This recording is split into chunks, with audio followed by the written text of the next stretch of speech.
Hey everyone! Today we're going to start reading a short story. The title of the story is The Treasure of Lemon Brown. It was written by Walter Dean Myers. So this short story will be read in 4 parts.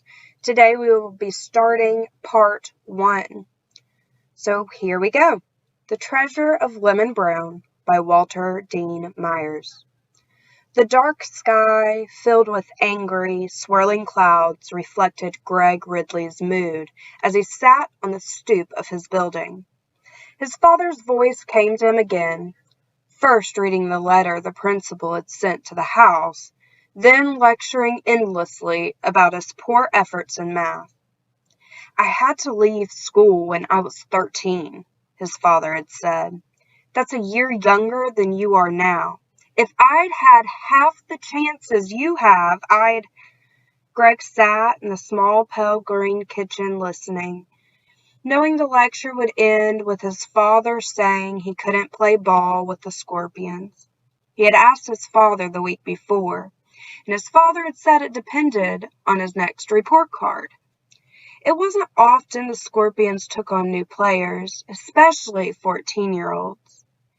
And this was a chance of a lifetime for Greg. He hadn't been allowed to play high school ball, which he had really wanted to do, but playing for the community center team was the next best thing. Report cards were due in a week, and Greg had been hoping for the best. But the principal had ended the suspense early when she sent a letter saying Greg would probably fail math if he didn't spend more time studying. "And you want to play basketball?" His father's brow knitted over deep brown eyes. "That must be some kind of joke. Now, you just get into your room and hit those books."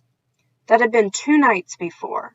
His father's words, like the distant thunder that now echoed through the streets of Harlem, still rumbled softly in his ears. It was beginning to cool. Gusts of wind made bits of paper dance between the parked cars. There was a flash of nearby lightning, and soon large drops of rain splashed onto his jeans.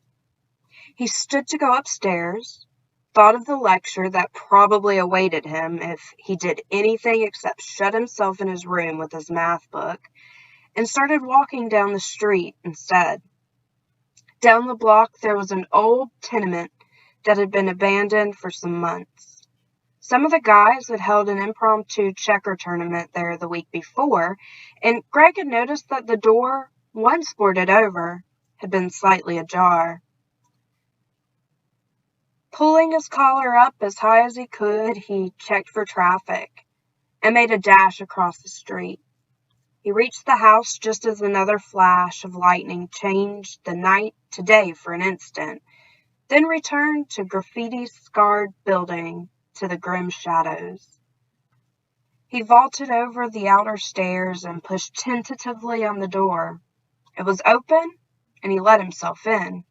The inside of the building was dark, except for the dim light that filtered through the dirty windows from the street lamps. There was a room, a few feet from the door, and from where he stood in the entrance, Greg could see a squarish patch of light on the floor.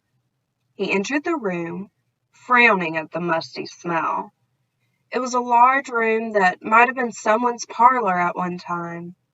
Squinting, Greg could see an old table on its side against one wall, what looked like a pile of rags or a torn mattress in the corner, and a couch with one side broken in the front of the window. He went to the couch. The side that wasn't broken was comfortable enough, though a little creaky. From the spot, he could see a blinking neon sign over the bodega on the corner. He sat a while, watching the sign blink first green, then red, allowing his mind to drift to the Scorpions, then to his father. His father had been a postal worker for all Greg's life, and was proud of it, often telling Greg how hard he had worked to pass the test. Greg had heard the story too many times to be interested now. For a moment, Greg thought he heard something that sounded like a scraping against the wall. He listened carefully, but it was gone. Outside, the wind had picked up, sending the rain against the window with a force that shook the glass in its frame. A car passed, its tires hissing over the wet street and its red taillights glowing in the darkness. Greg thought he heard the noise again. His stomach tightened as he held himself still and listened intently. There weren't any more scraping noises, but he was sure that he had heard something in the darkness. Something breathing.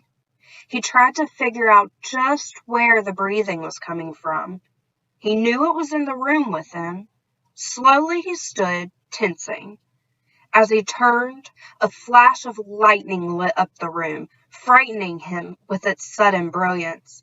He saw nothing, just the overturned table, the pile of rags, and an old newspaper on the floor. Could he have been imagining the sounds? He continued listening, but heard nothing and thought that it might have just been rats. Still, he thought as soon as the rain let up, he would leave. He went to the window and was about to look when he heard a voice behind him. "Don't try nothing, 'cause I got a razor sharp enough to cut a week into 9 days.